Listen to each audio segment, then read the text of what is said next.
We have been told that healthy snacks are either boring or expensive or too difficult / take forever to make.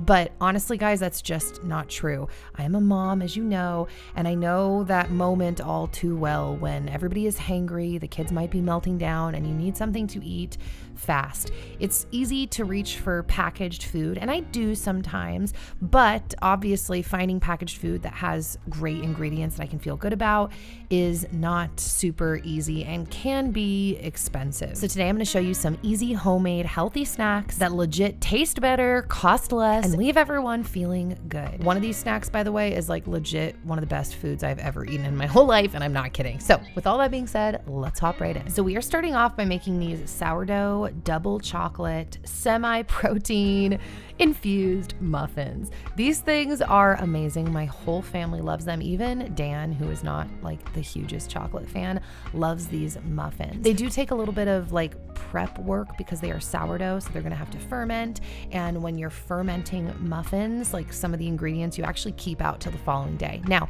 I did want to say at the top of this video that you don't have to like worry about rewatching the video and following my steps exactly or writing everything down, because I actually made a little ebook for this video where I wrote out all of the recipes for the snacks that I am making. So if you want to get that, I will have the link in the info box down below, and you can just provide your email address and I will shoot those recipes over to you. They're all incredible. So when I make these muffins, like I said, you mix a chunk of the batter together at first, and it actually sits and ferments overnight.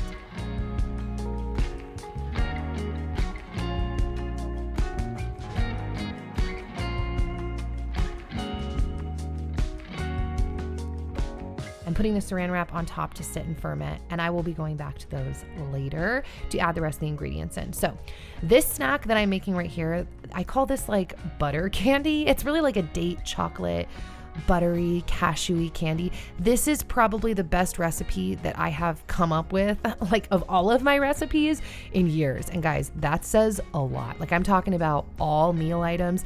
This food item, this snack, every single person that has tried it is literally blown away with how good it is. So I'm starting off, as you can see, by toasting and candying some raw organic cashews. You just toast them on the stovetop at first, and then you add in, once they're nice and toasty, some maple syrup, some vanilla, some salt, and then I poured those off onto some parchment paper on the side to cool. And while those were cooling, I proceeded to brown some butter. Browning butter, I mean, honestly, browning butter makes every recipe elite, like it steps it up a notch. But the brown butter in this recipe is like, it's a huge part like of what makes it amazing, because it literally turns to candy in the freezer and it makes the butter sweet. If you've never browned butter, that's really what browning it does. It turns it into like a caramely candy, honestly, in some ways. So I poured out my dates, and these dates are medjool dates that are already pitted, and I just spread them out on the parchment paper.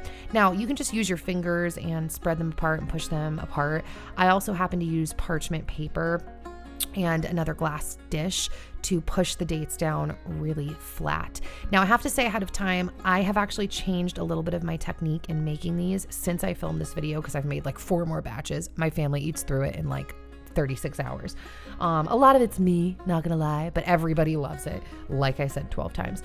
So once I press the dates down, before I would have like done the butter as I'm doing right here, and then frozen it, and then done the chocolate and put the nuts on top and the salt. Now I actually lay the nuts down after I put the dates down, and then I pour the butter on top, because I find that it helps to secure the nuts to the bar better by having both the butter and the chocolate on top of the nuts. Does that make sense? But it doesn't matter. This still worked great. I just thought I'd give you that little tipperoo. So after I poured the butter down and my nuts had fully cooled, I chopped up all of my candied nuts like so. Like I said, just to repeat, now I actually do this first. I cut the nuts and lay it down over the dates before I pour the butter on top and freeze it. But at this point, the butter and the dates were in the freezer freezing. I chopped up my nuts, and then I made this little mixture of like 2 tablespoons of chocolate chips, maybe like a tablespoon or 2 of coconut oil, and then I poured in some of this Cowboy Colostrum just to add some extra nutrients to this chocolate mix on the top.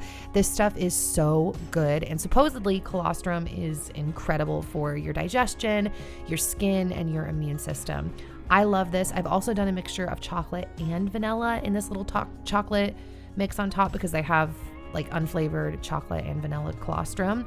And it's really good. I might have a discount code for you guys. If you want to check it out, I will put it down in the info box if I do. And as you can see, I'm sprinkling the nuts on top. I guess I don't need to repeat myself about the change in order that I do now, but I also added some chunky salt and then I threw this into the freezer. Guys, I seriously cannot explain. This is like the most deluxe, incredible candy. And I know people make things with dates all the time and say, it's amazing. And I feel like people that aren't date fans are like, really though? Is it amazing? No, this is amazing. Every single person in my family and like my parents and my brother, all of them are like, this is like the best thing I've ever eaten. So just throwing that out there. After my double chocolate sourdough muffins had fermented, the initial part of the dough, which you will see in the recipe ebook that I have, I pulled this dough out and then it was time to add the rest of the ingredients. The main source of like protein-ish that I'm putting in this is actually this Equip collagen powder. I do have a discount code for Equip, by the way, if you want to check them out. They make the best protein powders, like the only protein powder I have tried in recent years that like doesn't hurt my stomach or make me gassy or anything. Like I said, in this I'm using the collagen powder, but I do this, by the way, in my mixer because I find that after the dough is fermented, if I try to mix all of the rest of the ingredients in by hand, and it's like a substantial amount of ingredients, including baking soda and baking powder, chocolate chips, collagen powder, I don't remember what else, refer to the ebook. If I do it by hand, I find that it doesn't really get mixed in properly. So I did it in the mixer. Logan helped me lay out these little muffin liners in my muffin tin pan, whatever, and you fill it up. Now, you really want to fill this up all the way to the top. Some muffin doughs you don't want to fill up as much because they poof so much. That is not the case with these. You want to fill the dough all the way up, and even still, like you can see, you don't get like the hugest poof, but if you can tell by looking at them, they're incredible. Like seriously so good, and they freeze amazingly well. Just wanted to throw that out there. You don't have to eat them right away. The freezing action is great. And yeah, so moving on to sourdough discard crackers. Now you might be like, everybody and their mother tries to tell me to make sourdough discard crackers and they never turn out. That was me for a long time, but this recipe and this technique right here has made it so that I've finally nailed sourdough discard crackers. So you mix your 1/4 cup of sourdough discard and it's like 2 tablespoons of melted butter, as well as some salt. I think it's like 1/4 teaspoon, something like that, into the mix, and you want to mix it until it's all really well combined. And once it is really well combined, I like to pour it on a piece of parchment paper on my baking sheet. Now, here's the deal. Your goal when you're spreading this stuff out, in my opinion, is literally to make this stuff as thin as possible. Maybe not as possible. I don't know how detail oriented of a person you are, but like pretty dang thin. You really want this thin because it is going to poof up a little bit. And I find that the thinner the like dough or mixture, the discard mixture we have is, the more of a cracker-like consistency you get when it's done. Now, part of it also has to do with the baking. We will talk about that. It is very easy to overbake or underbake these crackers. That is one of the tips I have to give you is if you're going to do this, you really got to be paying attention to your oven. Also, adding everything but the bagel seasoning on top and quite a bit makes it like every single cracker bite really delectable, as well as adding quite a bit of chunky salt, like honestly more than you think you would need, making it really savory and really flavorful with the everything but the bagel seasoning makes a big difference. By the way, while I was making these snacks, the boys were out front raking leaves because our tree for some reason takes forever to lose all of its leaves. Anyways, they were working, I was baking. About 10 minutes into your crackers baking, you want to pull them out of the oven and then you score them. I like to use a pizza cutter to score them, like where the crackers are going to be breaking, and then you pop them back in the oven. And at that point, you really want to check them like every 10 minutes, maybe even less than that, because once you cross the point of them being overbaked, I actually think they're kind of gross. But if you don't bake them enough, then they're like almost soggy seeming. And so you want them when they're at the point where they're just starting to go golden. You don't want them legit brown. You don't want them white. And you can kind of test little bites as you go, as you're baking, to make sure and check how they're going. They're amazing. I've officially nailed them. Nobody liked my sourdough crackers until I did all of these steps, and now my whole family loves them. Okay, this is a super quick family recipe. This may seem like NBD, no big deal, but legit, it's so good. And Dan had tried to like make this recipe a little bit differently. Like he ventured off from what we normally make, and it was not as good. So there is something about this flavor combo, and that is cooking your popcorn in coconut oil, and quite a bit of coconut oil. You know, I just kind of like shake the pot around as the popcorn is going. Sometimes I check and, you know, little popcorn nuggets or kernels will pop out. But once it's done, then you add in more coconut oil. It's important that it's coconut oil and not butter. Like I said, Dana switched to butter and he's like, wow, no, the coconut oil totally does something with the nutritional yeast that makes it like the most unique, incredible flavor for popcorn. And then you go pretty heavy on the salt, pretty heavy on the nutritional yeast as well. So it's like heavy, honestly, on all three of those things, the coconut oil, the nutritional yeast, and the salt. And it is the most savory, delicious, simple popcorn recipe you will ever try. You're welcome.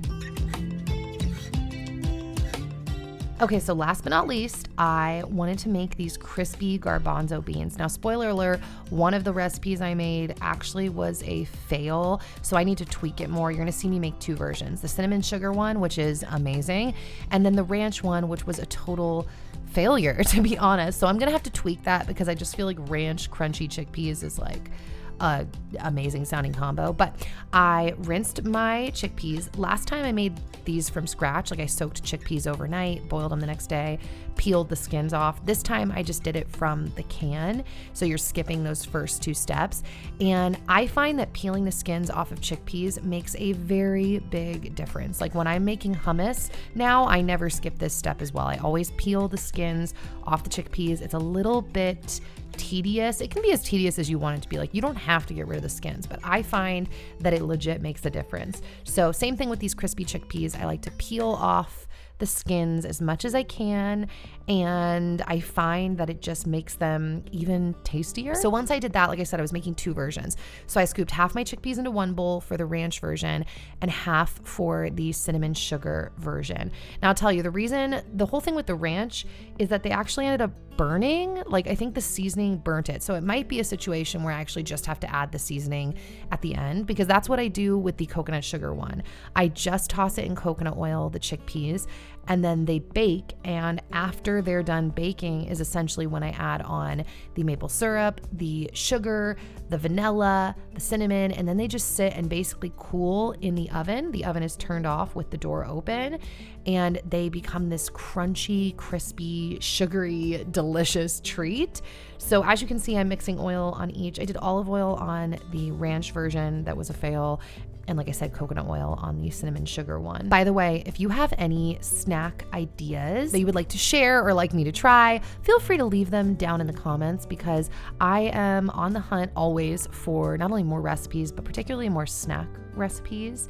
And like I mentioned to you guys, don't forget to check out the link to the ebook down below with all of these recipes, because you're definitely going to want to make them, especially that date snack. Although honestly, all of these are amazing. I kind of went off course here, but as you can see, this is what I was talking about earlier. Once the chickpeas were done and they're still hot, I added in the maple syrup, the sugar, the vanilla, and the cinnamon, and they become like these glistening, crispy, like they almost sparkle from the sugar. And they're kind of even good right like that. Like when they're still wet, they're good. But I spread them back on the pan like I mentioned, and then put them back in the oven with the oven off and the door open, and they sit in there and cool, and they just become like chef's kiss. So I hope that you guys enjoyed this video. If you do, please give it a thumbs up to let me know what you like seeing. I will, God willing, see you guys back here very soon next week with another new video. I appreciate you all so much. And as a little surprise, if you're still hearing my voice, check out the info box, because I'm doing a secret surprise giveaway for those of you that made it to the end. And that's it. All right, bye guys.